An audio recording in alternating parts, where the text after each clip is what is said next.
Veja no ICL Notícias, segunda edição. Agora, meu irmão, eu não sei aonde que eu vou ter força.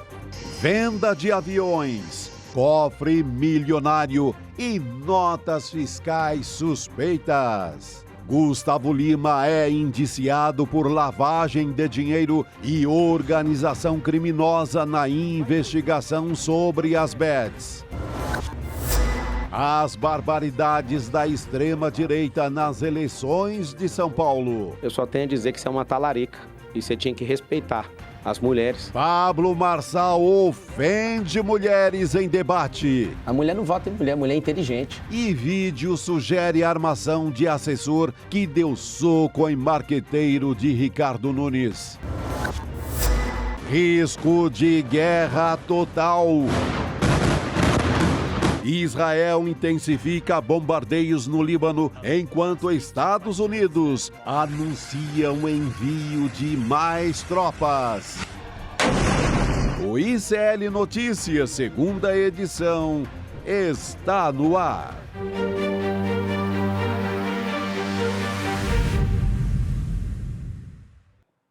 Alô, comunidade! Muito boa noite a todas e todos que nos acompanham. Começa agora o ICL Notícias, segunda edição, com os principais assuntos no Brasil e no mundo, a análise, o aprofundamento de muita coisa que você acompanhou durante o dia, mas aqui você vai entender um pouco mais, ou pode, pelo menos, a gente se esforça para isso, né, Chico? Trazer informação e... A operação é essa, tentar explicar, decifrar esse país tão maluco, mas com jeitinho a gente vai entendendo. É isso, lembrando que nosso ICL Notícias segunda edição está sendo transmitido, claro, nos canais Eduardo Moreira, ICL, e também pela Pop TV no Rio Grande do Sul, canais 23.1 em Porto Alegre e 45.1 em Sobradinho. Chico Sá, a notícia de que tropas terrestres de Israel já avançam pelo sul do Líbano, né? Tem até imagem rolando aí pela internet, mas a gente não sabe se é operação de inteligência, se é de fato, se são as tropas já avançando, né? Assustador, né? É. Muito assustador. Querem banir, tirar todo mundo, como fizeram em Gaza. Gaza, eles apagaram Gaza. Praticamente apagaram do mapa. Nós vamos falar um pouco, eu vou começar falando sobre isso agora. Boa. E daqui a pouco também informações sobre as eleições no Brasil, em São Paulo, Rio de Janeiro, a análise das últimas pesquisas, né? Hoje teve mais pesquisa e análise também do quadro eleitoral. Vamos adiante? 6 dias para as urnas. 6 dias para as urnas. Eu já vou chegar nas eleições, mas antes o Chico adiantou aqui informações de que, pelas imagens de satélite, a gente pode observar que Gaza foi praticamente varrida do mapa.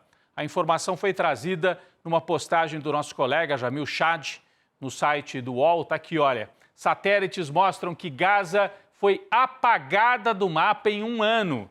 Destruição das construções, 40 mil vidas.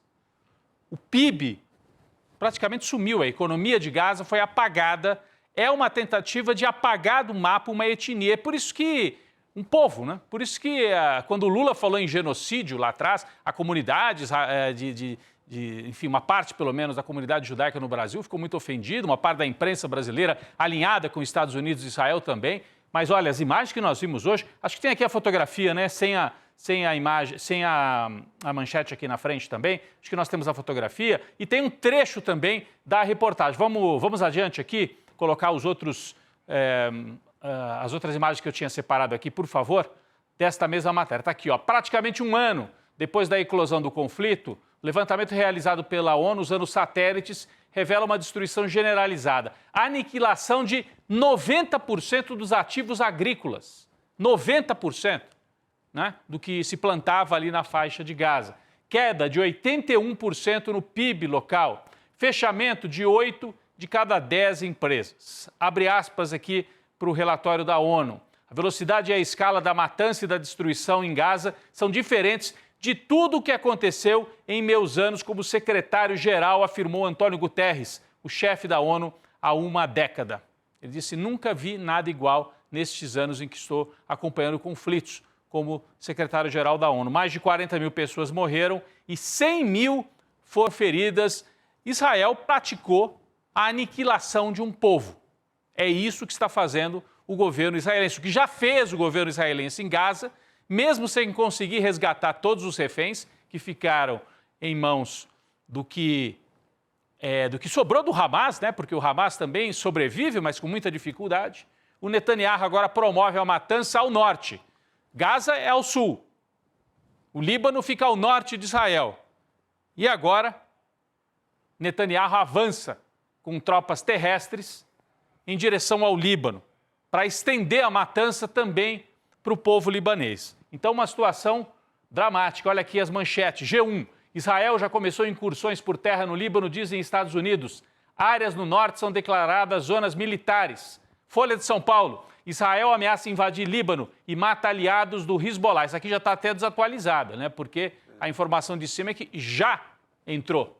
Forças especiais de Israel, diz o Globo, realizaram operações por terra no Líbano e invasão pode começar imediatamente. Então, ou já começou ou está para começar. A informação talvez mais precisa é que, por enquanto, foram forças especiais que abriram caminho para depois as forças terrestres pesadas, a infantaria israelense também possa avançar para o Líbano, a segunda frente de guerra.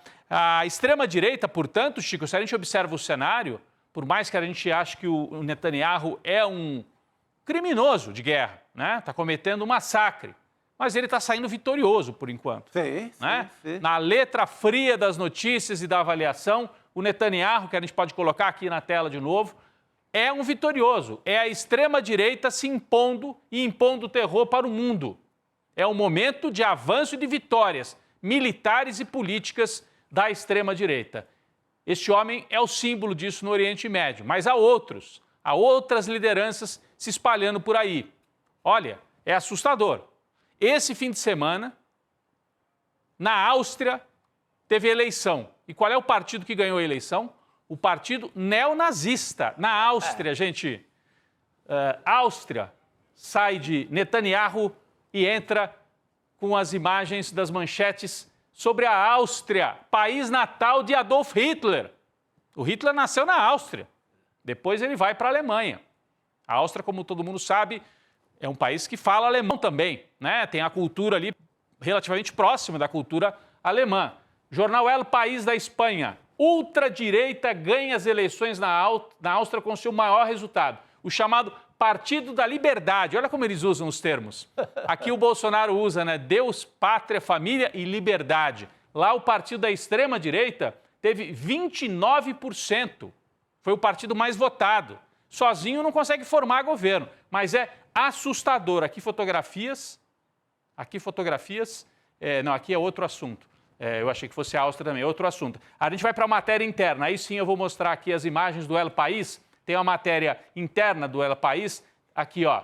Esse aqui é o líder do FPO, que é o Partido da Liberdade, assim chamado, mas é um partido fundado por herdeiros dos austríacos nazistas. Nos anos 50 e 60. O líder, Herbert Kickl, celebra com seus seguidores a vitória eleitoral do seu partido em Viena. E o jornal El País traz até um título aqui embaixo. Rumo a um império austro-húngaro? Por que império austro-húngaro? No passado, Áustria e Hungria formavam um país, né, até a Primeira Guerra Mundial.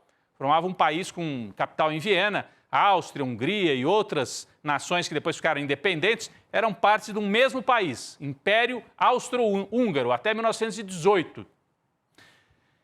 O que o El País está dizendo é, será que vão criar uma espécie de Império Austro-Húngaro de extrema-direita? Porque a Hungria já tem o seu Orbán, Viktor Orbán, que é o amigo do Bolsonaro, extremista, recebeu até o Bolsonaro na embaixada lá em Brasília. Aqui é o Orbán com o Bolsonaro. Esse aqui é o líder de extrema-direita na Hungria. E agora na Áustria, que já foi um país só, no passado com a Hungria, você também tem a extrema-direita chegando a 30% dos votos. Defendendo o quê? Deportação de imigrantes, o discurso xenófobo, fora imigrantes, fechar a União Europeia, né? Alinhamento com todas as teses de extrema-direita que o Bolsonaro também representa aqui no Brasil. Então, esse aqui é o presidente da Hungria. Mas vamos voltar lá para a Áustria, para as manchetes da Áustria. E também, eu falei aqui, o Hitler, gente, era nascido na Áustria. nasceu na Áustria. Depois vai para a Alemanha e faz a sua carreira na Alemanha. Aqui, Adolf Hitler. Nasceu na Áustria, depois vai para a Alemanha e faz sua carreira política como um agitador de baixa patente. Fazia discurso em cervejarias em Munique, né, insuflando o povo alemão que tinha sido derrotado na Primeira Guerra. Adolf Hitler, austríaco. Aí ele chega ao poder na Alemanha e o primeiro país que ele anexa, ainda antes da Segunda Guerra Mundial, é a Áustria. As tropas nazistas entram em Viena e são aplaudidas, recebidas pelos austríacos. É a chamada anexação da Áustria. Quando Hitler fala, eu vou construir o Terceiro Reich, o primeiro país que ele quer incluir no Terceiro Reich é a Áustria, que era o país natal dele, que também falava alemão. Então, é assustador esse movimento de extrema-direita na terra natal de Hitler. É para a gente ficar realmente...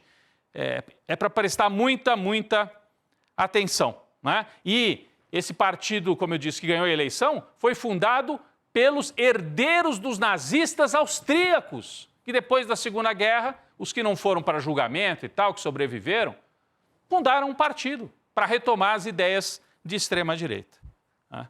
E esse partido se chama Partido da Liberdade, né? São herdeiros de tudo isso aqui que nós estamos vendo aqui. Aqui são imagens das manifestações, dos grandes atos nazistas na Alemanha e na Áustria.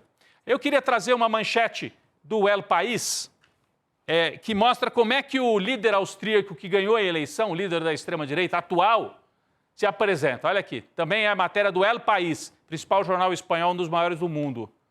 O líder que quer cambiar, quer mudar o sistema. Ele se apresenta como um antissistema. É igual, Chico. A gente pega o Pablo Marçal aqui, esse discurso, um jeito assim interno, sem gravata. Ele se apresenta como um cara por fora dos partidos tradicionais, representa o verdadeiro povo austríaco, sou antissistema. Me lembra o Pablo Marçal falando de antissistema. E um pouco o próprio Bolsonaro em 2018, né? O próprio Bolsonaro. Esse aqui, Herbert Kickl, né, comemorando a sua vitória. Então, a gente tem essa presença da extrema-direita no mundo com esse mesmo discurso no dia em que o Pablo Marçal voltou à carga aqui no Brasil. Então, a extrema-direita que usa esse discurso de antissistema, aqui no Brasil, tem esse representante de uma nova geração de extrema-direita, que é Pablo Marçal. Debate em São Paulo. Ele falou as maiores barbaridades. As maiores barbaridades. Vamos sair da Áustria e vir para São Paulo. Então, saímos de Viena e voltamos para São Paulo, aterrissamos de volta aqui no nosso Brasil, tentando barrar esse avanço da extrema-direita. A gente tem aqui algumas das barbaridades ditas pelo Pablo Marçal. Uma delas, ataque frontal às mulheres. Vamos assistir o que ele falou em relação às mulheres. Vamos lá.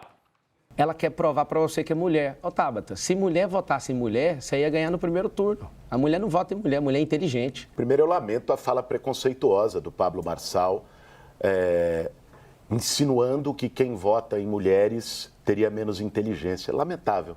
Triste ouvir isso de alguém que quer governar a maior cidade do Brasil. A única coisa que disparou nessa eleição foi a rejeição de Pablo Marçal. Adivinha entre quem? Mulheres, e especialmente mulheres da periferia. Então eu tenho só um pedido para vocês para fazer. Vocês sabem que a gente está sendo sempre subestimada. Desde que eu me entendo por gente, dizem que eu não consigo, que eu não dou conta, que não é para mim. A barra para a gente é muito mais alta. Mas quem é que dá conta de tudo? Da família, do trabalho, do estudo, de sonhar. Quem é o arrimo, quem é o ponto de segurança? Aí, então, o Boulos e a Tabata respondendo a fala absurda do Pablo Marçal, dizendo que mulher que é inteligente não vota em mulher.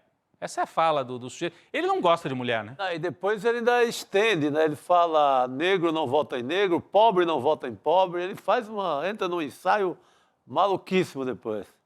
Acho que tomou alguma substância o Pablo Marçal. Mas, enfim, isso vai fazendo com que ele se mantenha vivo aí. A gente acha absurdo, acha assim fora da caixinha, mas ele dialoga com o Não, público. tem endereço. Quando ele falou isso aí, endereço, né? Um debate que ele estava um pouco morno. Quando ele fala isso, ele volta para o jogo. Aí ele aposta no machismo ali, principalmente de uma juventude, que é o eleitor dele, que isso reverbera entre eles e o mantém em tom de passionalidade. A aliança com o Marçal mantém alta passionalidade, mantém quente para o dia da eleição.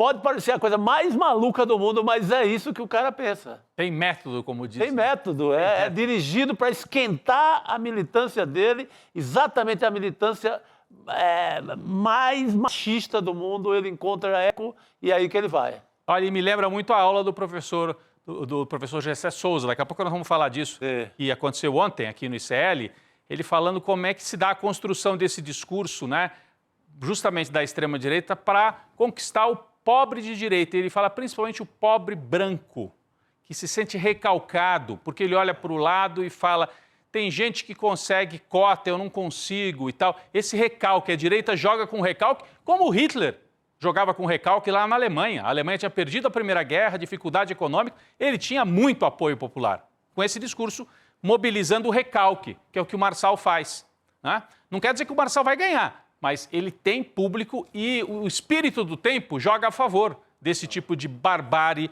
discursiva. Ele cometeu outra. Depois do debate, ao se dirigir a Tabata, falou mais um absurdo, desrespeitoso. Eu acho que com isso ele vai perder ainda um pouco voto que ele teria de mulheres. Mas vamos ver o que ele falou em relação a Tabata. Depois do debate, nós temos mais um trecho separado aqui pela nossa produção, entrando inclusive na vida privada da Tabata Amaral. Vamos assistir. Tabata, eu amo essa pureza que você vende para as pessoas, mas se alguém for no Google e pesquisar uma coisa que você fez com a mulher que ia casar, com o cara que você namora, e você destruiu um noivado, um sonho de uma mulher que tinha 7 anos de namoro, eu só tenho a dizer que você é uma talarica e você tinha que respeitar as mulheres. É muito ruim você pousar de bonitinha, de santinha, sendo que você apoia o Lula, que foi o cara que desviou mais dinheiro na história do Brasil. Ele usa o discurso da malandragem, o discurso do submundo. Contra o Datena, ele falou que o Datena era Jack, né? Que era uma maneira de falar que era estuprador. Agora diz, você é talarica. Assim, é de um nível baixíssimo, né? E se voltando contra uma mulher, assim, ele acha que vai ganhar. Bom, ele pode ganhar isso, né, Chico? Esse voto específico de um tipo de jovem que quer ir lacrar mesmo, né? Que vibra com essa lacração e que tem um pouco de raiva das mulheres. Sim. Tem uma parte dos homens que tem raiva das mulheres num nível absurdo. O Marçal é um deles. Totalmente. O Marçal é um deles. Não, e tenta atingir a Tabata no plano completamente privado. O que ele tem a ver com o relacionamento da Tabata? Pelo amor de Deus. O que ele sabe sobre... Já tinha atacado em relação ao pai, né, que faleceu, o pai da Tabata. Agora ataca em relação ao marido, ao namorado dela, que é o João Campos, prefeito lá do Recife. Sempre em relação aos homens. Né? É impressionante isso. Esse tipo de... É misógino, é machista. A gente vai voltar a isso daqui a pouco com a Heloísa Vilela. Outros candidatos tentaram fazer propostas no debate de São Paulo. A gente também separou trechos aqui de propostas, né? Para não ficar só fazendo o jogo dele. Vamos trazer as propostas de quem usou o debate para debater o que é possível fazer numa cidade como São Paulo. Temos aqui mais um trecho. Vamos lá. Olha, eu queria falar aqui a respeito de pessoas com deficiência, que para mim é um tema muito caro. A gente vai colocar agentes de vida escolar, auxiliares de vida escolar, em todas as escolas municipais de São Paulo. Vamos criar centros de referência dos autistas em todas as regiões da cidade. Aqui é o Boulos falando sobre esse tema. Mais adiante nós vamos mostrar, a Tabata também falou do mesmo tema, né, de ampliar a rede de assistência para deficientes que precisam desse apoio na prefeitura. Bom, debate então foi promovido pelo UOL. Hoje, esse festival de pesquisa para todo lado, né, Chico? Hoje mais 2 saíram, tem uma terceira ainda para sair em São Paulo. Mas vamos aos poucos aqui, faltam 6 dias para as eleições. O ICL vai ter uma cobertura especial no domingo, no primeiro turno. Cobertura especial a partir das 5 horas da tarde, aqui no ICL, com toda a nossa equipe. Pesquisa Atlas de hoje, faltando 6 dias para a eleição em São Paulo. Atlas está com os números um pouco diferentes dos outros. O Boulos abre uma margem um pouco maior na Atlas. Aqui, ó, é a linha vermelha, o Boulos com 29,4%. Boulos. Em segundo, olha quem que aparece, o Marçal na Atlas, Chico, 25,4%. E em terceiro, mais empatado tecnicamente, o Nunes com 22,9%, ou seja, 23%. Então é 29, 25 e 23%. Só que na Atlas, Pablo Marçal, numericamente na frente do Ricardo Nunes e recuperando. A gente tem dito isso ao longo das últimas 2 semanas. O Pablo Marçal tem rejeição alta. Pablo Marçal não seguiu naquele ritmo absurdo do começo, mas ele está vivo, ele tem um nicho. e ele tem voto envergonhado. Será que a Atlas está conseguindo captar esse voto envergonhado que outros institutos não estão conseguindo? É o que a gente vai observar. No domingo vem o tira-teima. Vamos para outra pesquisa que saiu hoje, a pesquisa Real Time Big Data. Pesquisa também aqui em São Paulo, mostra Nunes com 26, Boulos com 25 e Marçal com 23. É tríplice empate. A diferença é que a outra mostra o Boulos acima, com 29, e o Nunes em terceiro. Aqui a ordem se inverte. Tríplice empate na Real Time Big Data em São Paulo. Portanto, uma eleição ainda indefinida. Vamos dar uma olhadinha? Tem um detalhamento dessa pesquisa, quem subiu e quem desceu. É o quadro seguinte, olha, o Ricardo Nunes está com 26, antes tinha 27. Bom, oscilou, né? Oscilou um pontinho. O Boulos está com 25, antes tinha 24. O Pablo Marçal subiu 2 pontos, aqui também na Real Time. Então, tanto a Atlas quanto a Real Time estão captando o Marçal com leve recuperação. E eu conversei com gente da campanha, né, enfim, gente da direção de campanha do Boulos, perguntei como é que está o tracking, a avaliação interna de vocês. Ele falou, olha, para a gente está Nunes e Boulos empatados e Marçal um pouco atrás, mas se recuperando. Sim. Os trackings também apontam isso. Então, a pesquisa interna da campanha do Boulos também indica maior probabilidade de um segundo turno Nunes contra Boulos, mas não descarta, é a avaliação oficial deles, não descarta um segundo turno Boulos-Marçal, porque o Boulos está vivo na campanha, segundo as pesquisas e segundo os levantamentos internos também de várias campanhas. É por isso que a turma do Ricardo Nunes está preocupada. A turma do Ricardo Nunes está preocupada nessa reta final. Ele tem dinheiro, tem tempo de TV. Chico, você estava observando que ele saiu atacando todo mundo nos últimos dias, não é isso? De quinta-feira para cá, a campanha do Nunes é artilharia pesada. A novidade é que agora é também contra o Boulos. O Boulos ele atacava no debate, no papo, no debate. Agora em propaganda oficial, pegando cenas de ações dos movimentos sociais, com a participação do Boulos, aquele papo furado de que o Boulos é um invasor e tal, aquela discurseira toda, mas com ataque muito frontal ao Boulos, dividido com ataques ao Marçal. Isso é sinal de quem está perdido e quem acha que pode ficar fora do segundo turno. É um indicativo, né? Indicativo é mais. Você não sabe se quer escolher um adversário ali e meter bala.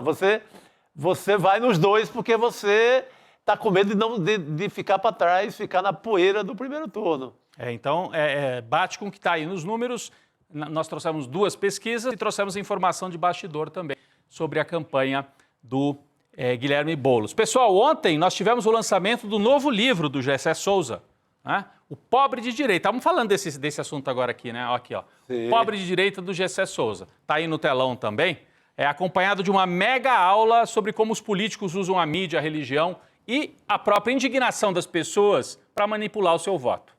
A boa notícia é que quem perdeu ainda vai poder assistir de novo, vai ter replay.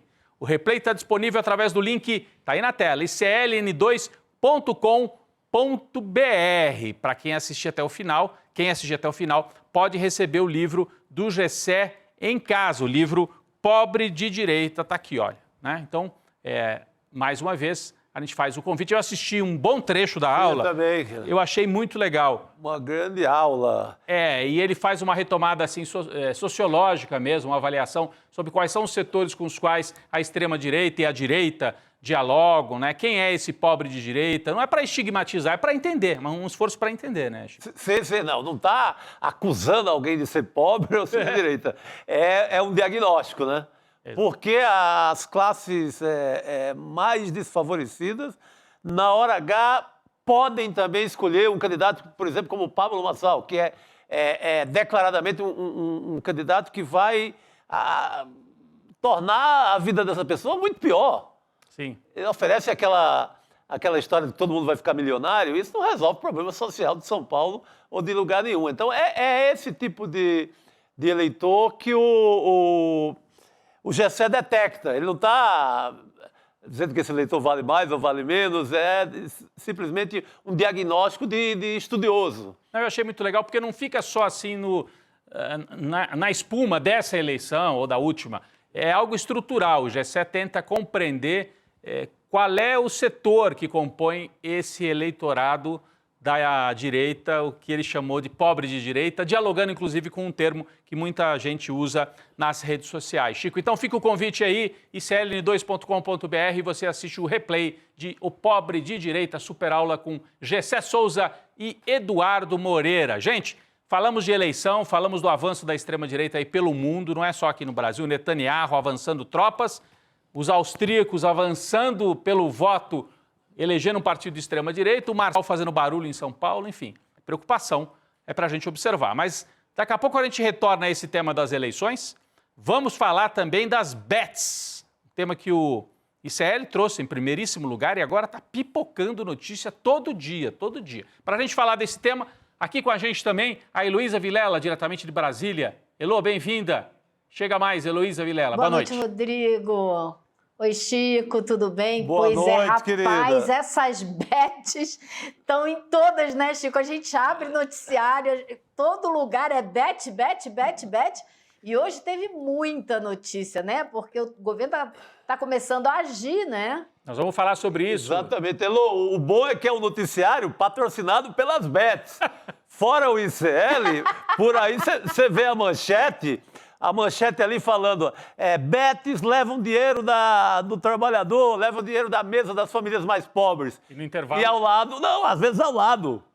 Bet. Jogue oba bet, jogue não sei o que bet, de lado da manchete. Então, só aqui no ICL você vê o noticiário sem ser patrocinado pelas bets, porque fica um pouco incoerente, né? Você senta a lenha nas bets, você está sendo sustentado pelas bets? Estão sendo sustentados realmente. Olha, como a gente já tinha adiantado aqui, Elô, o cantor Gustavo Lima foi indiciado pela Polícia Civil de Pernambuco por lavagem de dinheiro e organização criminosa no contexto da Operação Integration, que investiga os jogos ilegais por meio das bets. Olha ele aí, ó. Olha ele aí, né? Dentro do avião.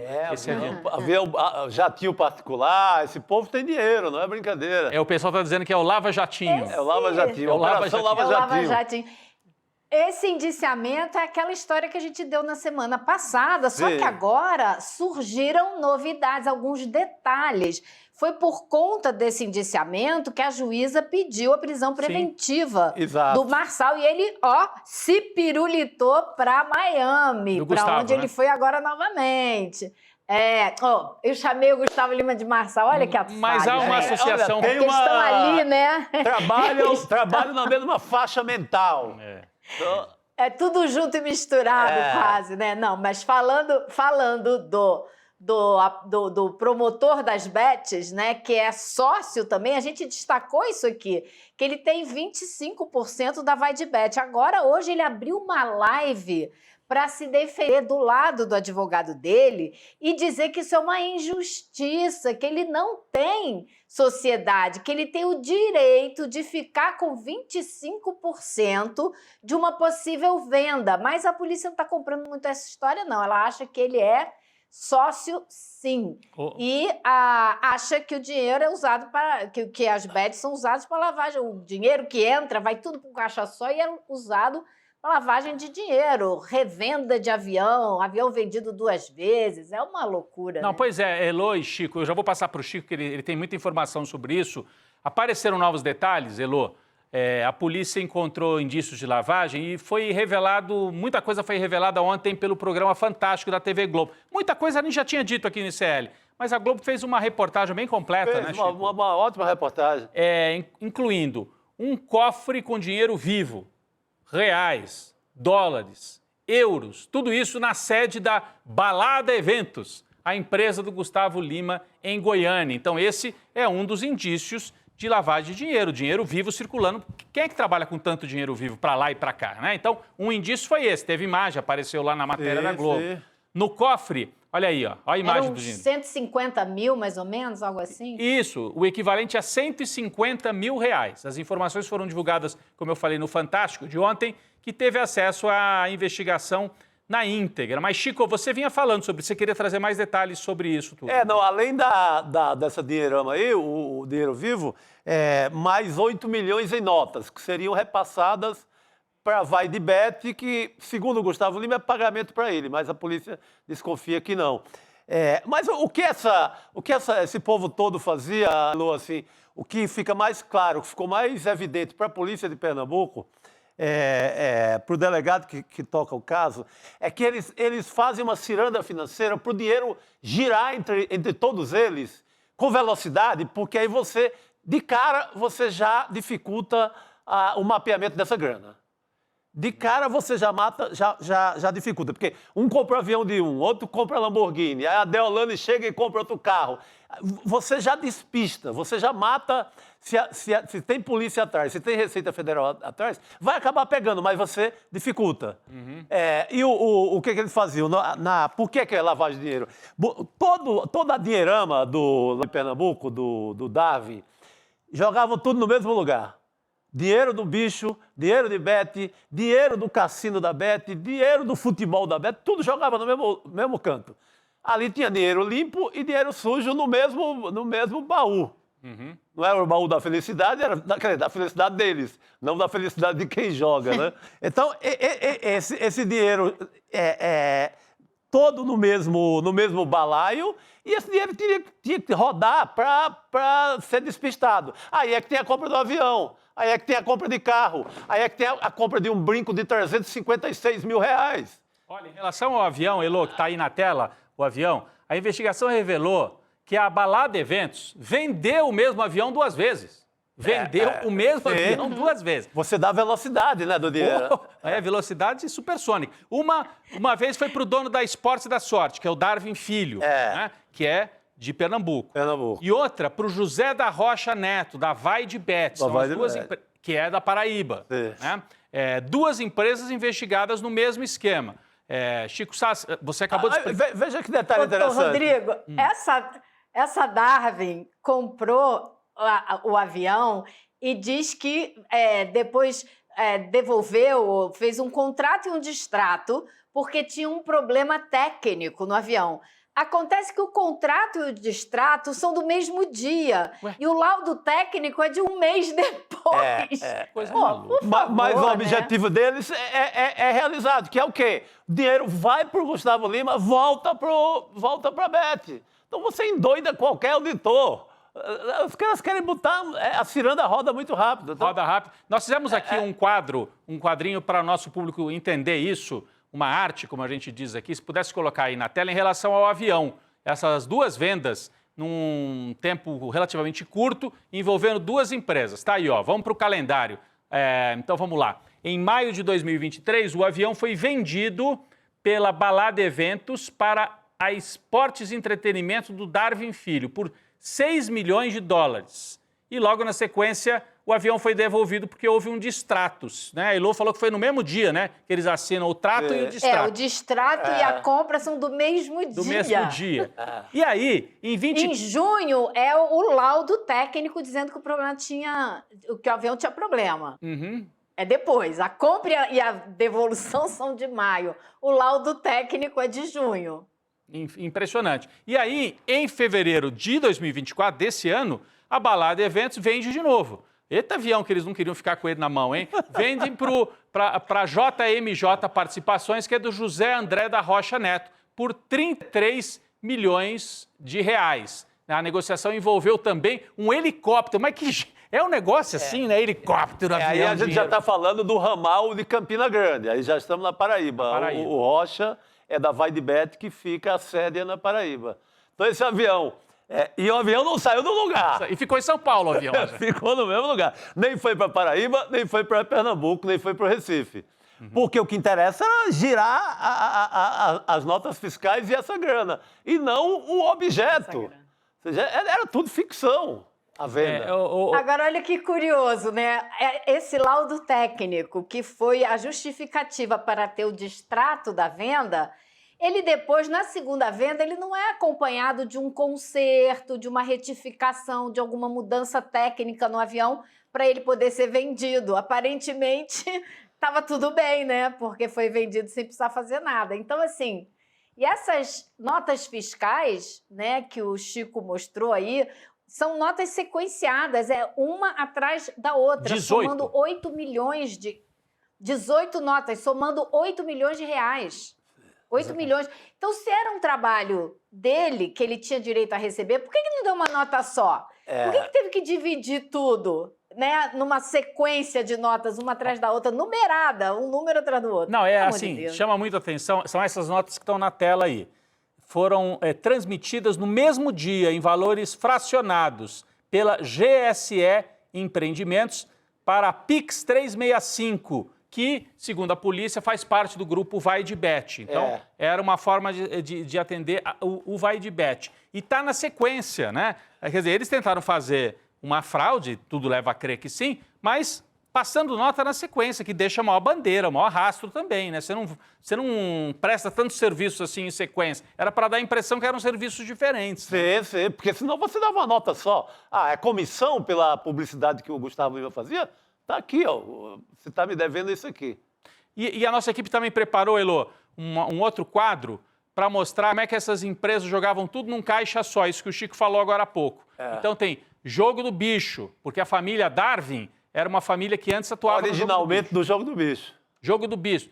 Jogo de azar. Jogo de azar. Aí o bicho evolui, segundo a teoria de Darwin, aí vira jogo de azar. Jogo de azar. Bet, né? Aí o bicho evolui mais ainda e vira bet. É o darwinismo. É o darwinismo do azar. É o darwinismo. É o darwinismo na jogatina. Vai tudo para o mesmo caixa. Agora é o darwinismo para tentar transformar esse dinheiro de dinheiro sujo, ver se ele passa por um processo de limpeza. Tem que circular para poder evoluir na cadeia, né? Exatamente, ficar limpinho. Ficar limpinho. Poder convidar ministro do Supremo Tribunal Federal para passear lá na Grécia e governador de Goiás também. Exatamente. Né? Levar todo mundo para passear lá no iate com esse esquema. Falando nisso, a defesa de Gustavo Lima disse em nota que o dinheiro vivo era para pagamento de fornecedores. Por isso que ele precisava de tanto dinheiro vivo, 150 mil reais. Eu prestei serviço como freela algumas vezes, nunca recebi em dinheiro vivo, jamais. Jamais. Não, dinheiro vivo tinha naquelas campanhas eleitorais Tem um amigo de mutreta que os amigos recebiam em caixa de sapato, malas de dinheiro, saco de lixo cheio de dinheiro. Teve um amigo que prestou uma vez... Cueca. Exatamente. Que prestou serviço para uma campanha e disseram para ele, pagaram no primeiro mês, no segundo falaram, agora o segundo pagamento vai ser em dinheiro. Ele falou, nananina, dinheiro eu não quero, eu quero na minha conta, direitinho, eu não quero pegar dinheiro vivo aqui em mala nenhuma. Então quando tem dinheiro vivo... Alguma coisa tem. É mutreta. Quanto às notas fiscais sequenciais, a defesa do Gustavo Lima diz que os valores foram declarados e os impostos pagos. Então, ele não comenta sobre a questão das notas sequenciais, mas diz que foi tudo declarado. E o imposto pago, claro, emitiu nota, tem que pagar imposto. Sobre a venda das aeronaves, diz que os contratos foram feitos em nome das empresas com seus representantes legais, o que afasta a possibilidade de lavagem de dinheiro. A nota diz também que o cantor não é sócio da Vai de Bet. E hoje o cantor, como disse a Elô, fez uma live no Instagram para tentar se defender. A gente já trouxe aqui algumas informações sobre isso. Mas, assim, mexe... E onde é que ele está? Aonde que ele está? Estados Unidos de novo, Elô? Está em Miami novamente. Ele veio ao Brasil, fez 2 shows no Pará e no fim de semana e voltou para Miami. Cancelou um show que ele tinha em Pernambuco na quarta-feira, um show pelo qual ele ia receber a bagatela de R$1.100.000 da prefeitura, acho que é de... Petrolândia. Petrolândia. Petrolândia, lá na isso. beira do São Francisco. Ali, lugar bonito. Lugar bonito. Na beira do São Francisco. Mas então, esses influenciadores deixam esse caso assim mais saboroso, entre aspas? Porque tem a Deolane também. Tem a Deolane, então o público fica querendo saber, mas peraí, quem envolve gente famosa, mas olha...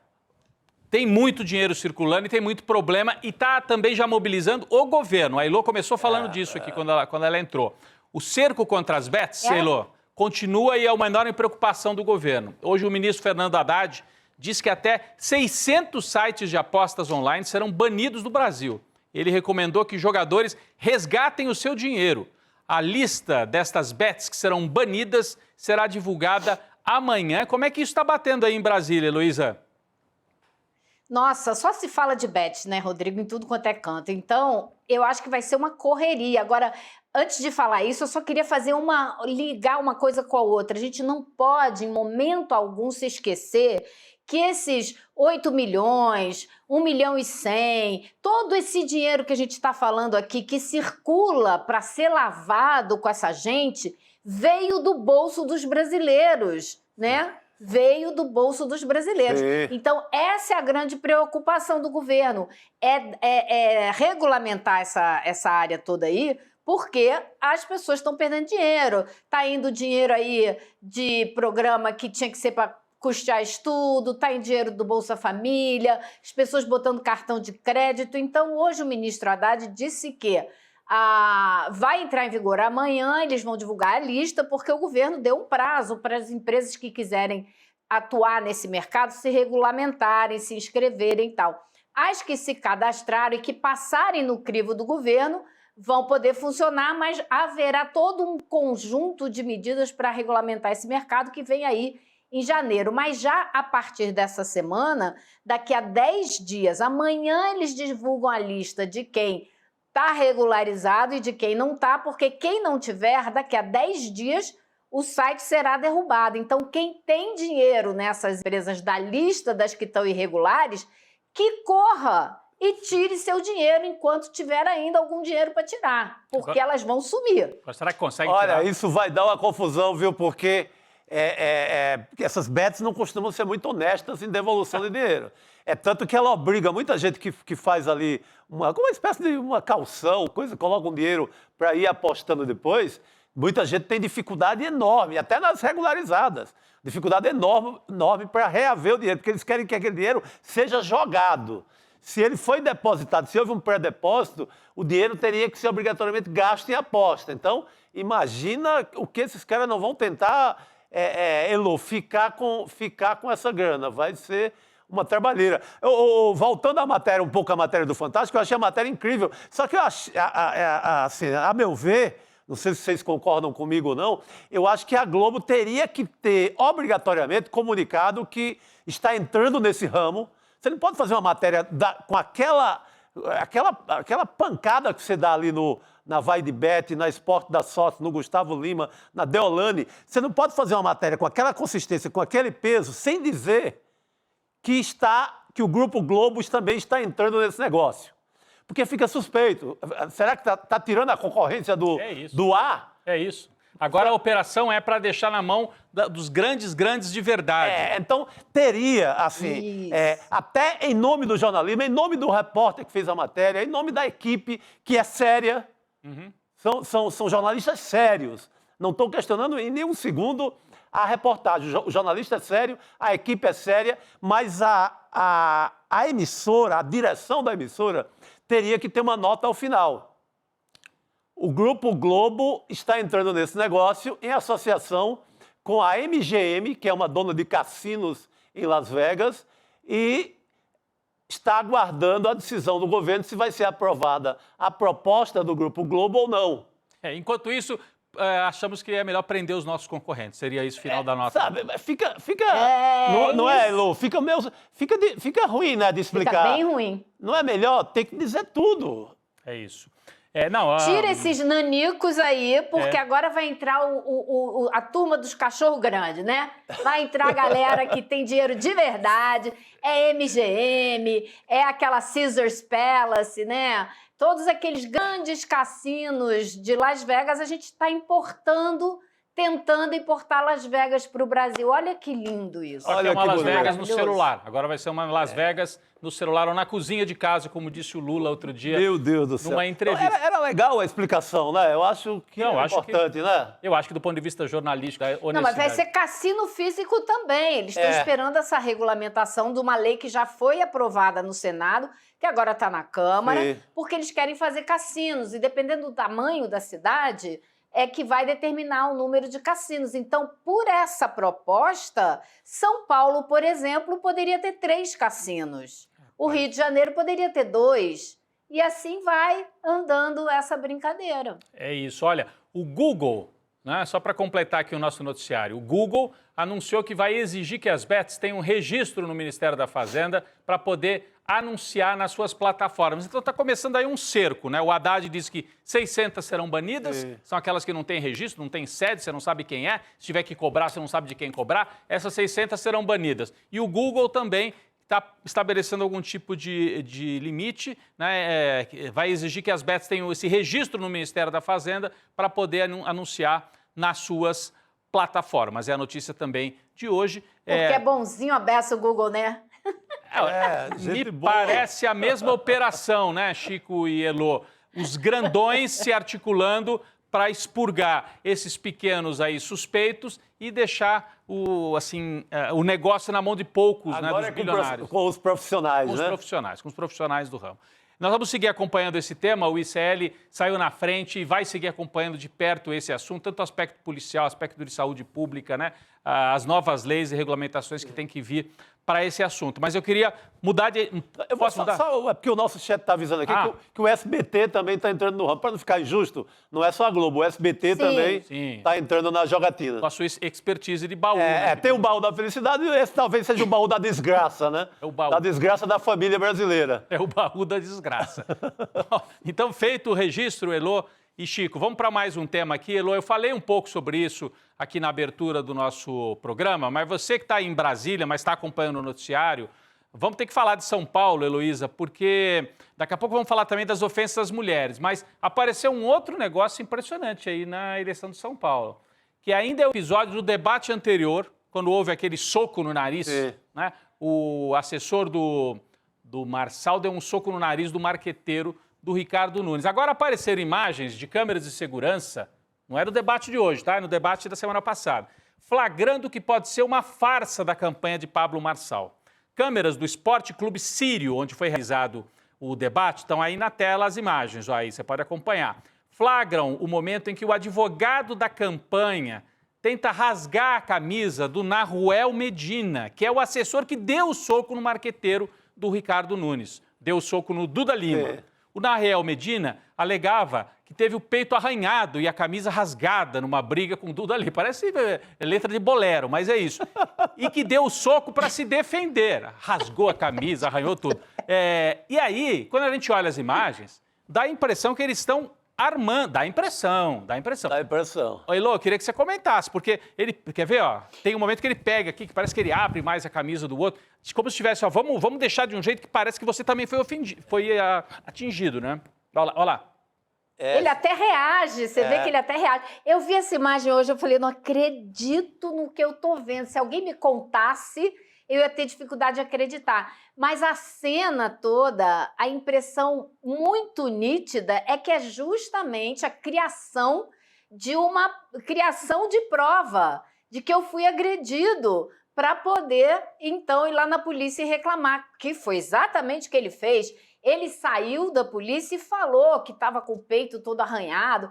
E eu não sei se é porque eu já estava influenciada por ter visto a imagem, mas na hora que eu vi ele falando, que eu o vi falando, me deu uma sensação de que ele estava um pouco incômodo de falar aquilo, sabe? Quando a pessoa está mentindo, sabe que está mentindo. Eu não sei, mas a cena é impressionantemente sugestiva, no mínimo. Olha, e o Marçal tá ali. O Marçal tá junto, Elô. Aparece até a mão dele enfaixada, olha ali. Ele é o de camisa, sem paletó, né? Que tá ali no meio, entre os dois. De um lado tá o Naruel, só para quem se perdeu aí, porque é tanto nome. Naruel é o sujeito que deu o soco. Aí o advogado vai lá e fica arrumando a camisa. Fica arrumando, não, dá uma impressão que quer rasgar a camisa dele, assim, para forjar uma situação. E o Pablo Marçal tá acompanhando tudo. Tá junto na cena, Chico. Tá preparando aí toda... Isso cara, é uma pilantragem, né? Essa gente é para isso. Eles nasceram e estão exercitando no mundo esse tipo de pilantragem o tempo inteiro. É o coach, né? Ele é o coach da pilantragem. É o mesmo golpe que dá nos velhinhos, é a mesma coisa. Ou vendendo os cursos. Porque besta quem paga para fazer um curso desse, né? Com uns picaretas dessa natureza. É impressionante. Pelo amor de Deus. A gente tem aqui o advogado do Marçal, o Tássio Renan, que aparece nessa imagem, tem uma nota dele, né? Ele negou ter rasgado a camisa, disse que estava apenas verificando o ferimento no peito de Naruel Medina. Duda Lima, por sua vez, depois que os vídeos vieram à tona, o Duda Lima foi o agredido, que não está aí na cena, ele foi o agredido.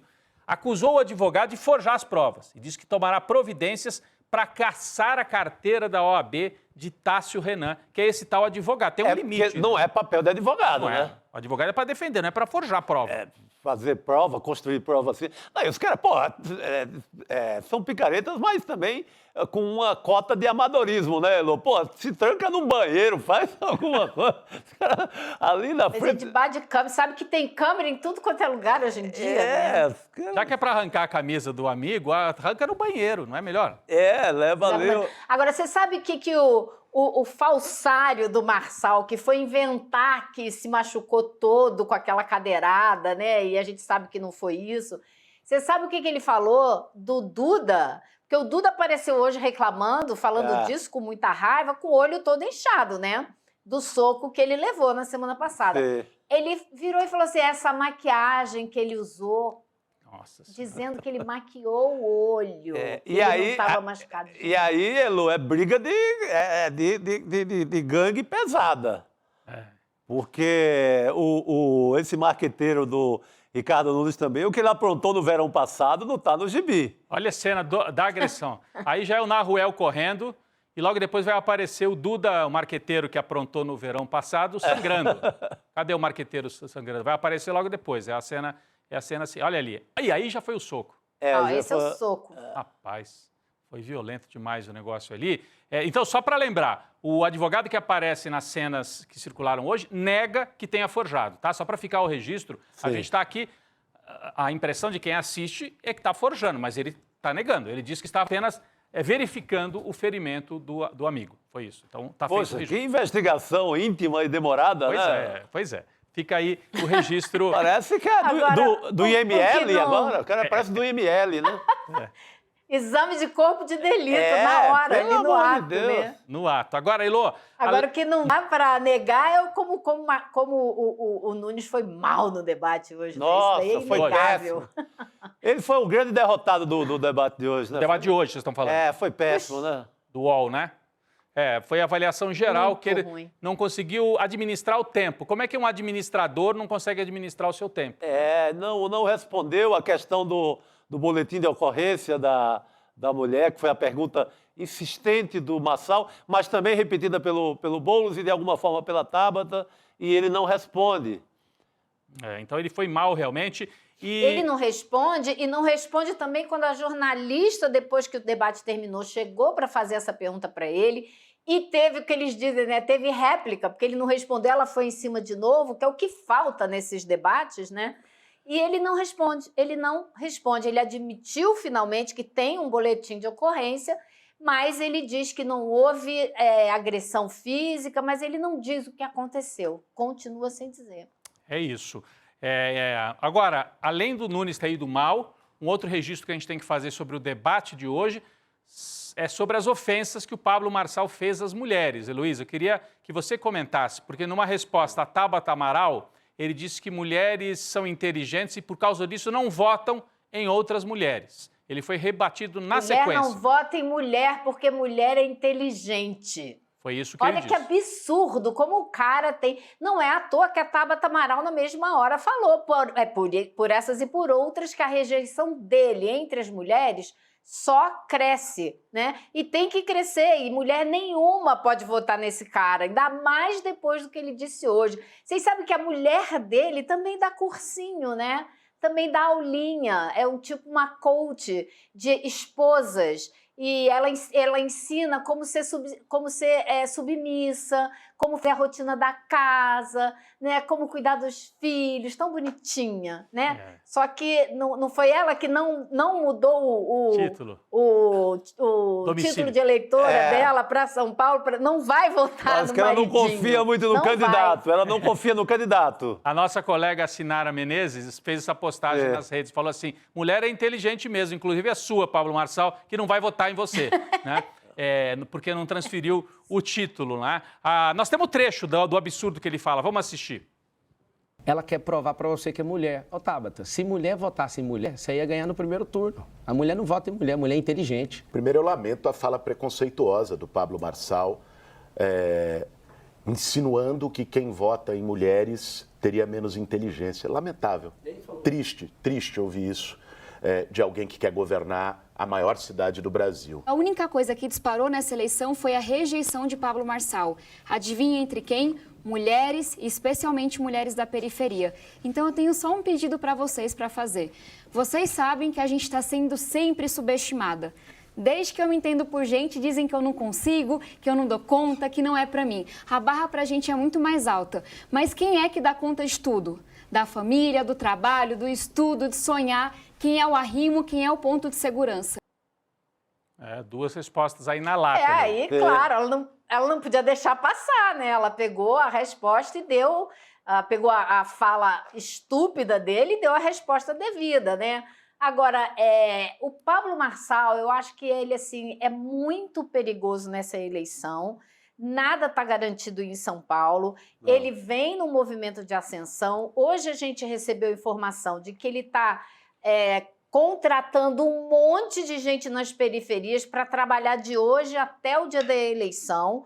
Então, assim, ele vem num momento, né? Ele está com momentum, como a gente diz, ele vem na subida e ele vai continuar trabalhando para ganhar aí mais alguns pontinhos. E a gente, infelizmente, sentiu hoje, eu não sei se vocês conversaram com pessoas da campanha do Boulos, ele foi super bem no debate, ele não saiu, não perdeu nada, mas o ânimo da campanha deu uma bobeada hoje, assim, por causa da viagem do Lula para o México. Sim. Eles estavam esperando que o presidente Lula fosse fazer campanha essa semana com o Boulos e não vai porque ele viajou para o México. Agora tem informação, então, houve um certo desânimo, mas ele estará firme lá no segundo turno, se o Boulos for para o segundo turno, né? Não, eu recebi uma informação da campanha, realmente eles esperavam que o Lula estivesse agora, né, no fim de semana, sábado, domingo, segunda. É no próximo. Tenho a informação de que ele vai fazer uma caminhada ao lado do Boulos no sábado, na véspera da eleição. Aquele dia que você não pode usar carro, não pode usar alto-falante, mas pode ainda fazer aquelas últimas caminhadas pela cidade. Então, o dia que o Lula vai estar com o Boulos é sábado. Eu acho pouco, né, para uma reta final, numa eleição tão importante. Então, tem realmente uma certa reclamação, assim, em off, na campanha do Boulos. Por que o Lula foi para o México e não pode, pelo menos, dedicar metade de um dia na semana para fazer a campanha? A queixa não é só mas em se São ele vai Paulo, lá no viu? sábado... a queixa não é só de São Paulo, mas se ele vai lá no sábado, acho que dá pelo menos uma notícia que vai animar o pessoal que está trabalhando na campanha de hoje até sábado, sabendo que ele vai, isso dá um gás, né? Você ia falar o quê? Não, ele havia prometido em alguns estados que seriam, algumas eleições teriam um tratamento especial. Porque ele, assim, ele não pode estar também fazendo 200 campanhas no Brasil, né? Ele fez a campanha dele em 2022, tem as viagens internacionais, mas ele tinha falado especialmente de Salvador, Fortaleza e São Paulo, que seriam 3 eleições que teriam uma atenção especial. Fortaleza tem o Camilo Santana, que se licenciou do Ministério da Educação para, na reta final, estar lá. É um cabo eleitoral dentro do PT tão importante quanto o Lula. No Ceará, o efeito é praticamente o mesmo. O Lula ou Camilo, eu acho que dá praticamente na mesma coisa. Agora, aqui em São Paulo, poderia ter tido mais eventos. Ele chegou a fazer uma programação na Zona Leste de São Paulo há mais ou menos uns 20 dias e não mais voltou, mas ele tem esse sábado aí de encerramento. É isso. Bom... Fez aquele vídeo, né? Tomando café com as famílias, né? Em São Paulo. O que ele tem feito é essas gravações, mas as campanhas se queixam que todo mundo quer, né? Que queria mais. A presença dele, né? Eu acho assim que eu fiquei surpresa dele não ter feito absolutamente nada com a Maria do Rosário em Porto Alegre e com o Correia em BH, por mais que a Maria do Rosário até tinha chance de ir melhor e o resultado dela nas pesquisas caiu muito, né? O Correia não tinha lá tanta chance, mas você dá uma animada, né? No Estado, no partido, enfim. Mas ele teve muitos compromissos, né? Nesse ano aí. Muito bem, muito bem. A gente tem aqui, a gente falou de duas pesquisas que saíram mais cedo, a Atlas e a Real Big Time, né? Que foram duas pesquisas de São Paulo. Agora há pouquinho também saíram as pesquisas Quest, várias pesquisas da pesquisa Quest do Rio de Janeiro e pesquisa Quest de São Paulo. A nossa produção coloca aqui na tela a primeira do Rio, pessoal? Vamos trazer a do Rio de Janeiro? Vamos lá, isso mesmo. Primeira do Rio de Janeiro, colocando na tela aqui, pesquisa Quest que acabou de sair, Paz lidera com 53%, Alexandre Ramagem, do PL, com apoio do Bolsonaro, 20%, e o Tarcísio Mota, do PSOL, 6%. Portanto, na Quest não há aquela aflição. Muita gente, olha, o Ramagem pode crescer, poderia haver risco de ir para o segundo turno. Pela pesquisa Quest, Heloísa, na sua cidade natal, né, seria liquidada a eleição no primeiro turno. Minha cidade natal de coração, né, Rodrigo? Porque eu na verdade, nasci em Belo Horizonte. Eu não sabia. Mas eu fui para o Rio um ano e... mas eu fui para o Rio com 1 ano e meio, então não tem como não dizer que eu sou mineiro, sou carioca. Mas o Ramagem, assim, acho que para quem ele é e para o histórico dele, ele cresceu até demais. Né? O Ramagem entrou na campanha com aquela dúvida se ia poder ser o candidato ou não por causa da ABIN paralela. Ele era o chefe da ABIN quando foi feita a ABIN paralela, o Alexandre Ramagem. Então, acho que para quem fez o que ele fez no verão passado, ele cresceu, foi até demais, 20%. Mas eu acho que a situação lá me parece que continua tranquila para o Paz. Ele muito possivelmente vai ganhar no primeiro turno, né? É isso. A tendência é essa, caminha para isso. O Paz deve ganhar no primeiro turno. Saiu a Quest também do Recife, que também confirma provável vitória em primeiro turno do João Campos. É outra pesquisa que saiu agora também. Deixa eu ver se eu tenho... e mais cedo saiu a Atlas de São Paulo. É isso, né? São os números das pesquisas desta segunda-feira. Aqui, vamos então sair do tema... A pesquisa da Real Time, da Atlas, eu só queria pontuar isso, elas mudam um pouco, mas com relação ao Marçal, elas são iguaizinhas. Elas dão 23%, 22,9% e 23% para o Marçal. Então, assim, e ele em terceiro lugar em todas as duas.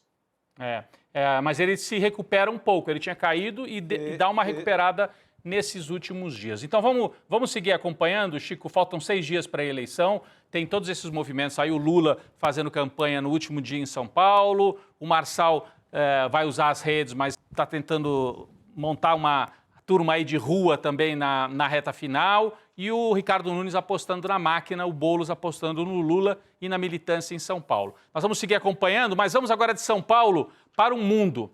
Hoje o presidente Lula decidiu que vai começar a operação de resgate, Heloísa, você acompanhou bem isso no caso de Gaza, mas agora é resgate dos brasileiros no Líbano.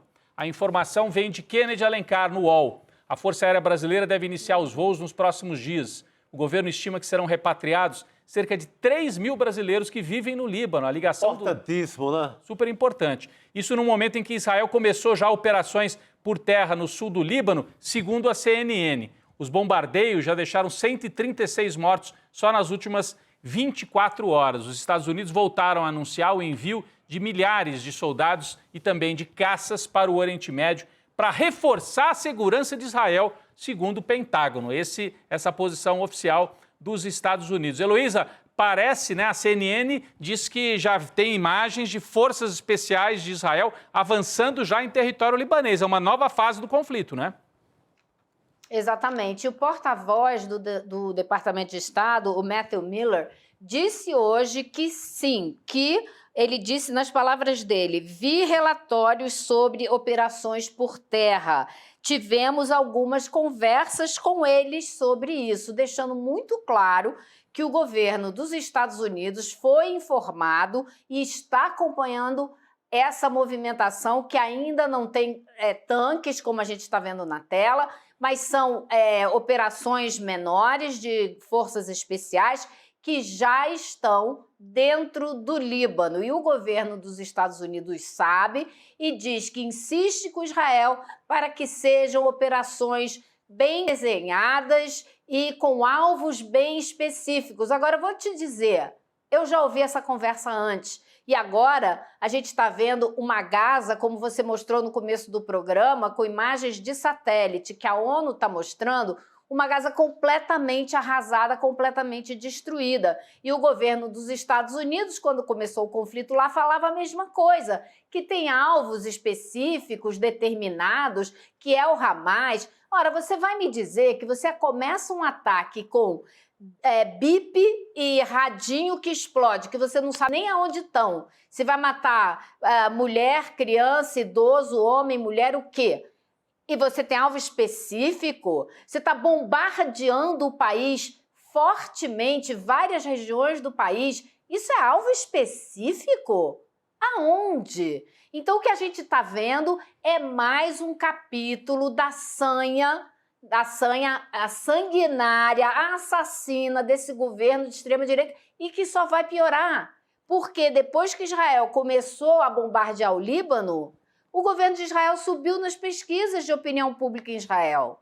Porque milhares de pessoas tiveram que sair do norte do país nessa região da fronteira com o Líbano, porque desde que começou o massacre em Gaza, as forças do Hezbollah vinham lançando foguetes até o outro lado da fronteira, em alvos militares. Então, muita gente saiu daquela área. Aí, agora que o exército de Israel resolveu que vai arrasar com o Líbano também, aí ele está sendo aplaudido. Então, assim, quem é que para esses caras? Essa é a pergunta o tempo todo. Quem é que dá um freio nisso aí? Porque os Estados Unidos não vão dar. De jeito nenhum. Ninguém, né? Nem ONU, nem ninguém.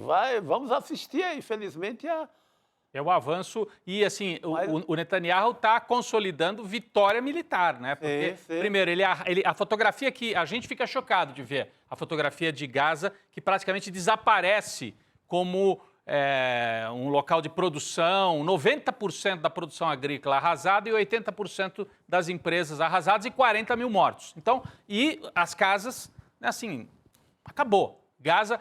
Muita gente dizia, literalmente, né, Heloísa, na extrema-direita israelense, que o plano era criar um território vazio, esvaziar Gaza. E, de certa maneira, eles saem vitoriosos. Não conseguiram recuperar os reféns todos, tem muito refém ainda na mão do Hamas, mas Gaza virou um escombro, não é mais um local de viver, são escombros produzidos por Israel. Agora Israel vai produzir escombros no Líbano.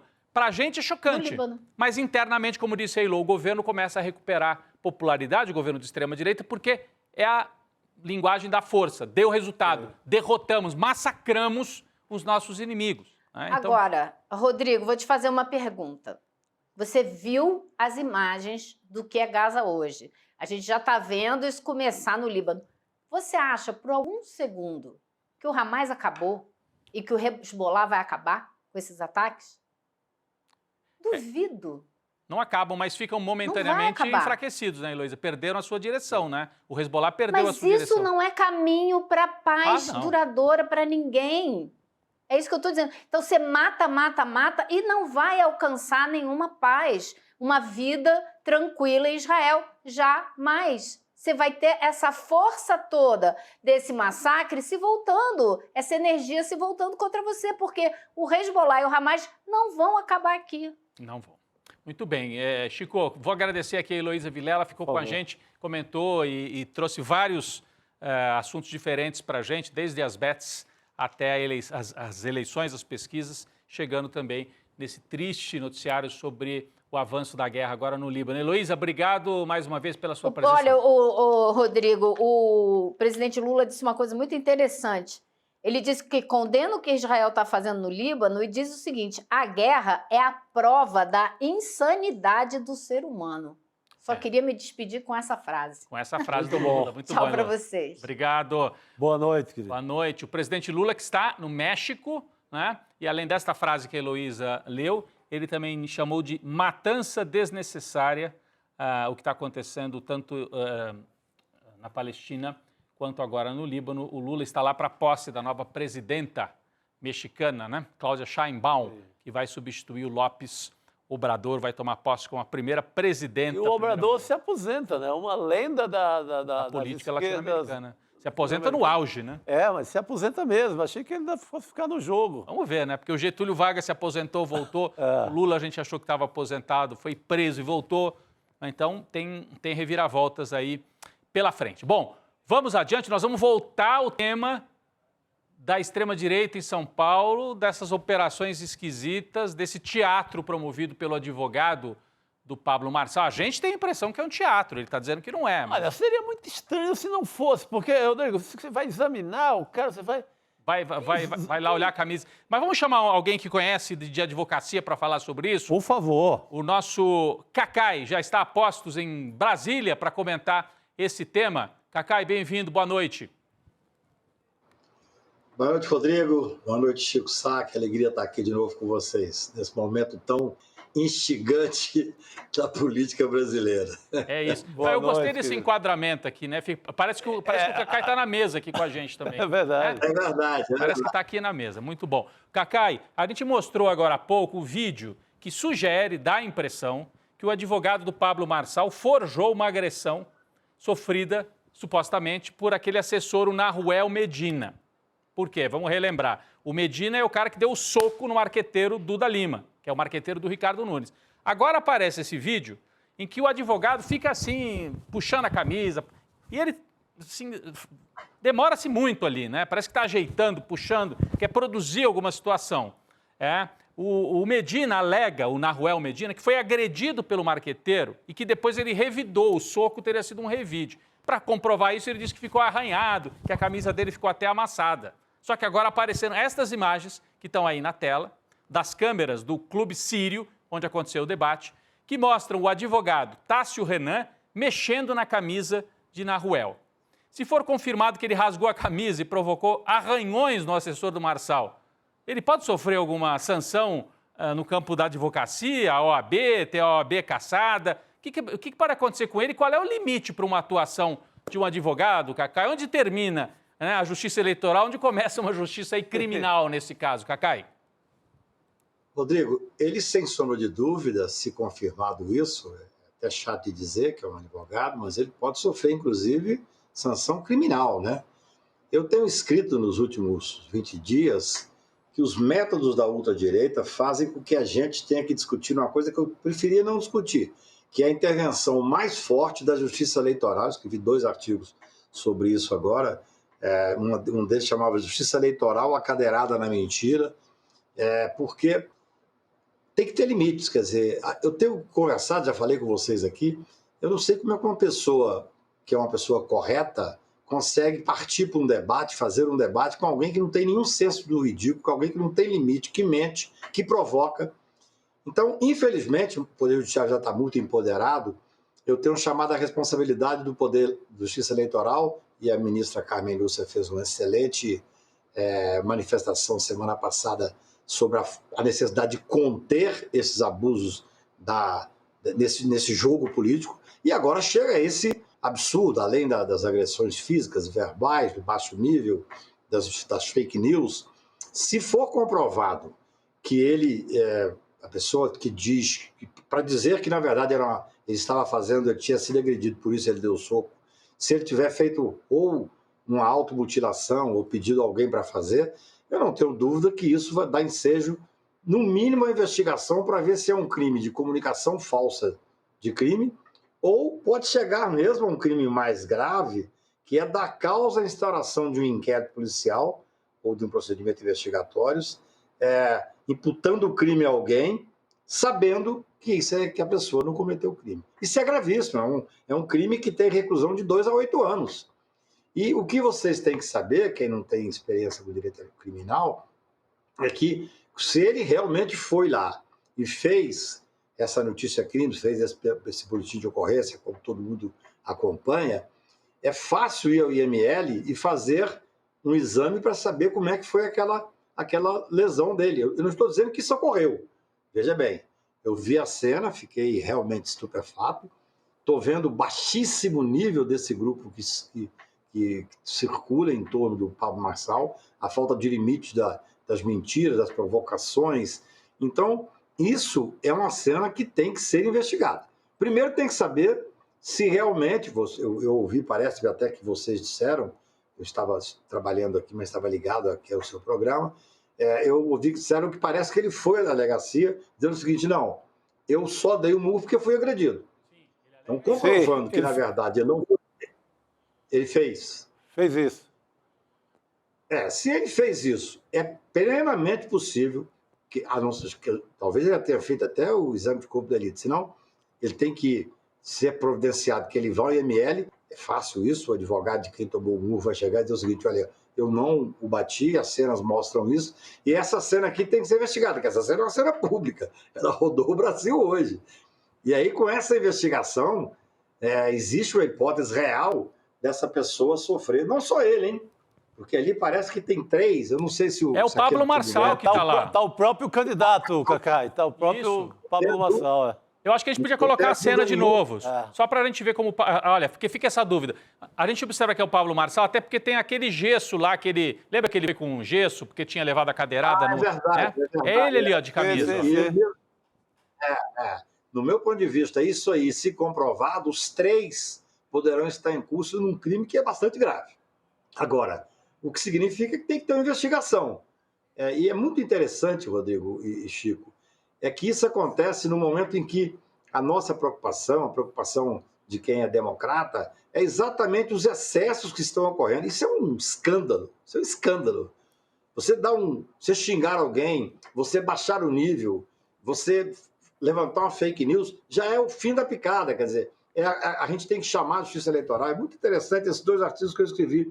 O outro é eleitor tome tenência, até usando a expressão da ministra Carmen.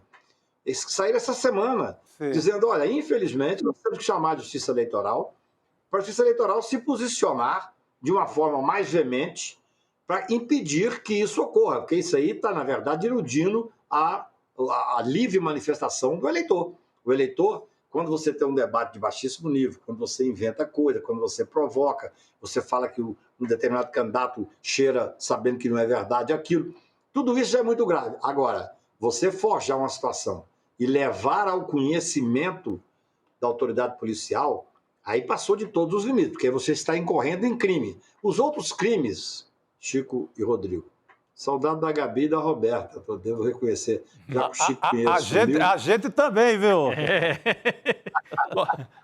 Mas veja bem, os outros crimes, aqueles que ocorrem no dia a dia ali daquele baixo nível, você tem calúnia, você tem injúria, você pode ter uma ação de indenização e tal.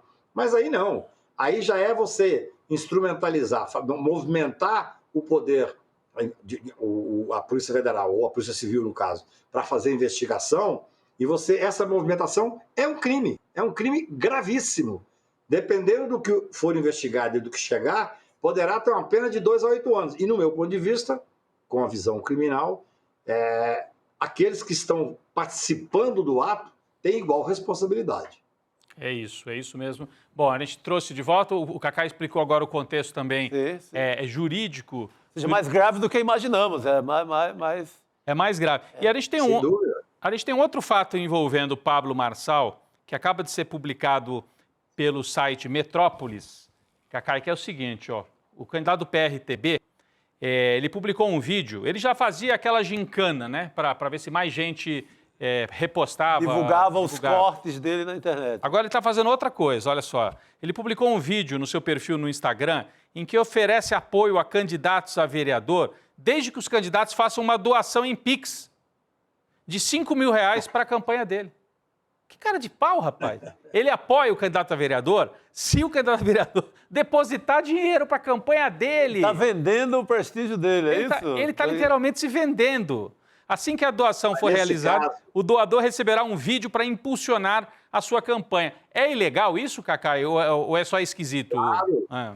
Não, seguramente é legal. Aí nós voltamos àquela ideia inicial, antes de aparecer esse vídeo escandaloso aí de forjar uma agressão, a ideia inicial da necessidade da justiça eleitoral ser mais rigorosa. E eu tenho uma preocupação enorme, porque assim, o Poder Judiciário já está poderoso demais, o Supremo Tribunal já está com poder demais, um poder que a gente critica tanto, mas que brecou aí a hipótese de um golpe de Estado feito pelos fascistas e tal. Agora, a justiça eleitoral, eu procuro ser tão coerente, Rodrigo, que quando o Moro foi julgado para a tentativa de perder o mandato dele, eu falei, olha, eu não conheço os fatos suficientes para apoiar essa cassação, porque você tirar um senador da República que teve 1 milhão e tanto de votos, tem que ser algo muito grave. E o que eu tinha visto lá não me parecia suficiente para dar tanto poder à Justiça Eleitoral. Agora, durante as eleições, com tudo que está acontecendo, eu não tenho dúvida que é necessário dar um basta, né? Parece-me que os excessos foram tantos que começaram a surgir. Esse candidato foi retirado no final do debate, parece-me que estão impedindo que ele faça as provocações tão agressivas e tal. Agora, isso que está acontecendo, eu não sou especialista em direito eleitoral, mas é claramente uma forma abusiva de poder. E o abuso de poder pode dar, inclusive, cassação de candidatura. Ô Cacai, vamos assistir, porque o vídeo está no Instagram, a nossa produção acabou de separar aqui. Vamos rodar o vídeo para a gente comentar mais um pouquinho. Depois o Chico Pinheiro vem aqui fazer um anúncio importante. Mas vamos lá. Vamos lá, Marçal. Fala, Brasil, tudo bem? Seguinte, eu tô concorrendo à eleição desleal aqui, hoje, onde eu não uso dinheiro público e os bonitões gastam 100 milhões de reais para fazer propaganda enganosa. E aqui eu quero te fazer uma pergunta. Você conhece alguém que quer ser vereador e é candidato, que não seja de esquerda, tá? De esquerda não precisa avisar. Se essa pessoa é do bem e quer um vídeo meu para ajudar a impulsionar a campanha dela, você vai mandar esse vídeo e falar, mano, olha aqui a oportunidade, né? Essa pessoa vai fazer o quê? Ela vai mandar um Pix para minha campanha de doação, Pix de 5 mil. Fez essa doação, eu mando o vídeo. Você vai clicar aqui no formulário, clicou no formulário, cadastra, a equipe vai entrar em contato. Tamo junto, fechou? Você ajuda daqui, em São Paulo eu ajudo aí. Bora ganhar esse negócio? Olha aí, tá muito claro, né, Chico? Cara, o cara é muito picareta, não? E vale para o Brasil todo. Tá vendendo, não, pode ser de qualquer parte do Brasil. E não basta ser de direita, ele não precisa nem conhecer o vereador, ele vai... É aquela história, né? Fazemos qualquer negócio. Bem, eu não sou especialista em direito eleitoral, mas me parece claro que há uma ilegalidade, que é um abuso aí, eu não tenho nenhuma dúvida, né? Evidentemente, a esta altura, os especialistas, que são advogados de quem está concorrendo com ele, já estão levando isso à Justiça Eleitoral. Repito, é exatamente o que tem 15, 20 dias eu tenho batido. A Justiça Eleitoral tem que ser rigorosa. Isso aí é um desequilíbrio claro nas eleições. Alguém que usa exatamente esses cortes, que usa as redes sociais de uma forma abusiva, tanto é abusiva que num dado momento tiraram ele de certas redes sociais, perdeu 20 e tantos seguidores. Claro que ele voltou logo em seguida, porque isso ele sabe fazer. Então, eu tenho a impressão, tenho a certeza, que isso está sendo levado à análise da Justiça Eleitoral para poder ver se há abuso de poder, que tipo de crime que há. Eu não sou especialista em direito eleitoral, não. Mas não precisa ser, não, viu, Chico? Não precisa ser especialista em direito eleitoral para ver que isso foge de qualquer maneira a uma ética que se existe na política. É a picaretagem completa. Eu queria agradecer, então, a participação do Cacai, diretamente de Brasília, comentando com a gente esses temas jurídicos, políticos e quase policiais, vamos dizer assim. Quase. Cacai, obrigado pela sua participação. Alegria. Tchau, Chico. Tchau, Rodrigo. Abraço. Até mais, querido. Obrigadão. Olha, quem mandou esse vídeo pra gente, pra nossa produção, foi um tal de Chico Pinheiro. Tal de Chico Pinheiro que tá chegando aqui para conversar com a gente. O cara é uma fonte boa. Salve. O cara é uma Salve, xará. O cara é uma fonte boa. Sabe, meu querido. Você chegou já entregando o vídeo aqui Não, e tal. porque esse vídeo a gente tinha mostrado na primeira edição, CL Notícias, e eu ainda falei, gente, procurem aí alguém, mas tinha passado batido. Procure alguém, porque isso... Eu não sou jurista, não entendo nada de... Mas está claro que tem uma ilegalidade aí. É o que disse o Pode Cacai. pode ser um crime mesmo. Isso pode justificar, inclusive, uma cassação de candidatura.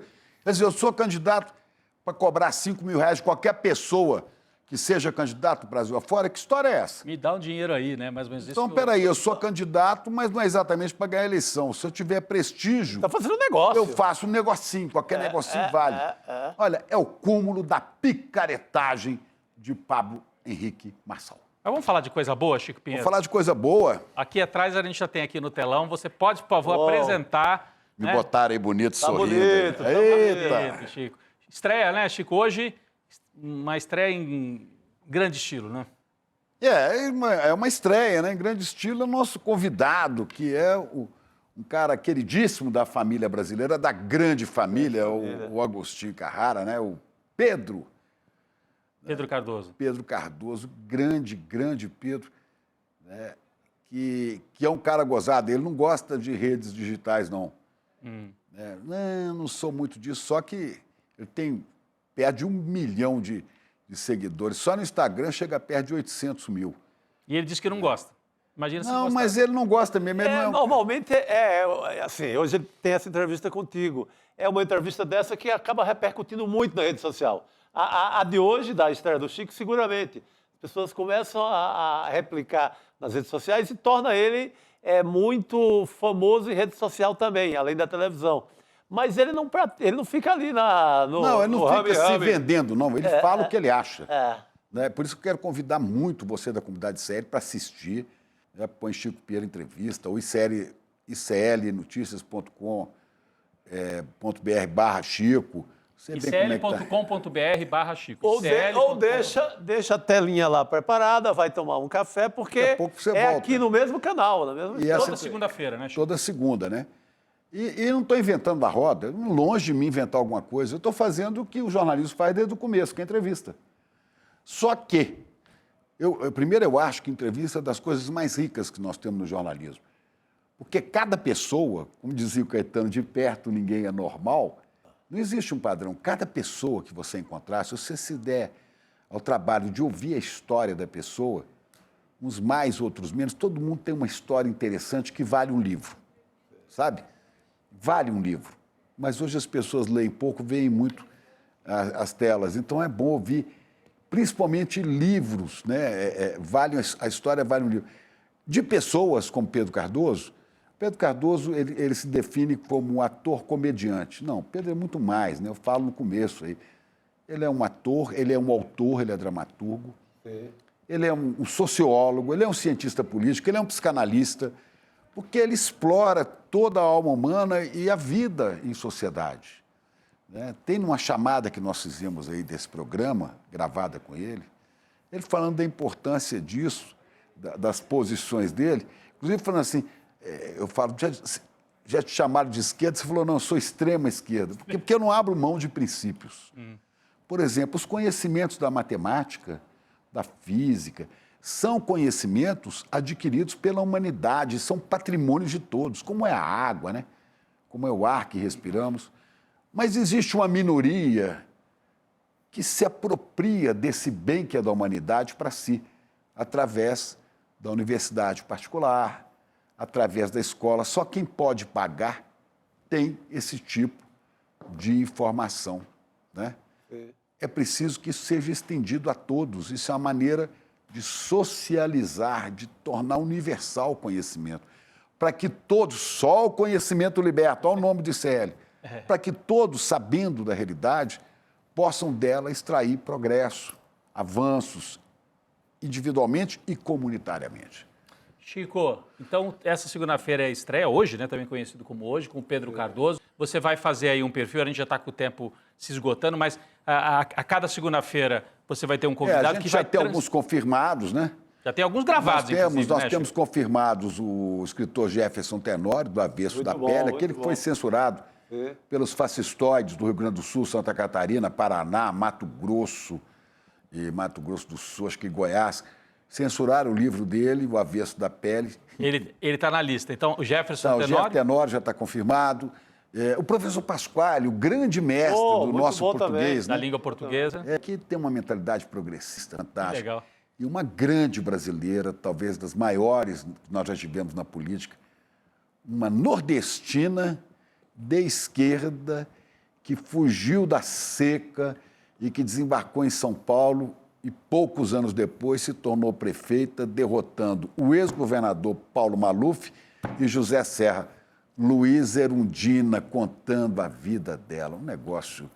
Então a gente está com isso tudo confirmado já para as próximas sextas. E mais um monte de gente que a gente está tentando fechar, confirmar. Muito bem, então... Muito bom. Já Daqui a pouquinho, 8 horas. 8 horas da noite, estreia com Pedro Cardoso e o Chico Pinheiro já trouxe aqui os nomes de alguns, né, dos próximos que vão estar aqui com o Chico toda segunda-feira às 8 da noite. Chico, só antes da gente encerrar, saiu a pesquisa Quest também, né? Vamos lá. Saiu a Quest de São Garoto. Paulo. Vamos lá, pessoal, que eu não estou aqui com os números, eu vou ler junto com vocês. Está aí, ó. Quest em São Paulo, Ricardo Nunes tem 24, Boulos 23 e Marçal 21. Olha, A semana passada, Chico, a gente tinha visto dar uma espaçada, né? O Marçal tinha ficado um pouco para trás. Todas as pesquisas estão mostrando que o Marçal está empatando de novo. E a tendência é ele colar nos outros Ele dois. colar e nós vamos para a eleição. 20% dos eleitores de São Paulo Ainda estão com ele. quererem eleger um goiano que não tem proposta nenhuma, um projeto fascistoide, como é também do Nunes. Eu não estou aqui protegendo o Boulos, não. Do Nunes, que é o candidato de Bolsonaro e que esconde o nome de Bolsonaro. Não responde a isso. Então, acabou de sair a pesquisa. É incompreensível, Chico. Estou com você. Hoje, um dia de várias pesquisas mostrando tríplice empate. Pode dar qualquer coisa aí. Muita emoção. Que semana, hein? Que semana pra gente. Chico, boa sorte na estreia Daqui a meia hora, Daqui meia hora, Chico. estamos no ar com Pedro Cardoso, Nem Agostinho desliga. Carrara, Deixa a telinha aí da aberta. grande que família. Já o Chico entra. E não é só você assistir, não. Liga para sua tia, para seu tio, para seu irmão, seu cunhado, para todo mundo. Fala, vamos assistir que tá muito legal. Olha, tá imperdível a entrevista com Pedro Cardoso. Tá feito o convite. Maravilha. Não só para hoje, como para toda segunda-feira, 8 da noite. Vamos criar o hábito, né? Porque segunda-feira, 8 da noite, é dia de entrevista. Tá faltando um programa de entrevista. Né? Tem alguns aí na televisão, mas tá faltando um grande programa de entrevista. Tenho certeza que vai Começa ocupar esse hoje, espaço. começa hoje. Começa hoje, não por mim, pelos convidados que são muito bons. Você também é bom de Alguma experiência a gente tem. É bom de papo, rapaz. É isso Não aí. venha com Tá isso. vendo? Olha, Chicos, bom aqui estamos reunidos de novo. Opa, num dia tão pois é. especial aqui com a estreia. Vamos fazer nossa ciranda. Vamos fazer a ciranda aqui da estreia. A ciranda da estreia do Chico Pinheiro. Valeu, Chico. Sorte, fé. Boa noite para Força, todo mundo. vamos nessa. Vamos lá. Coragem, que hoje é segunda-feira. É isso. E até amanhã, gente. Voltamos. O lançamento do livro do Gessé Souza, O Pobre de Direita, foi um estouro. Dezenas de milhares de pessoas assistindo, interagindo, e ele jogando luz num assunto que é muito comentado, muitas vezes até cheio de preconceito e pouco compreendido, né? As pessoas saíram da aula assim maravilhadas com a capacidade do Gessé de explicar esse tema que é tão importante, principalmente por causa do momento que a gente está vivendo, do momento político. As eleições estão aí, né? Batendo a porta. Se você não assistiu a aula, a notícia boa é que a gente liberou o replay por pouco tempo, até porque a gente acha que é muito importante as pessoas assistirem por causa desse momento político. Ele já vai sair do ar, mas ainda dá tempo. Clica no link aqui e assiste essa aula que você não vai se arrepender. No final da aula, a gente preparou uns presentes também para toda a turma que ainda não faz parte da comunidade CL e quer fazer parte, e isso está valendo para você que assistiu o replay também. Você vai curtir. Um abraço e boa aula.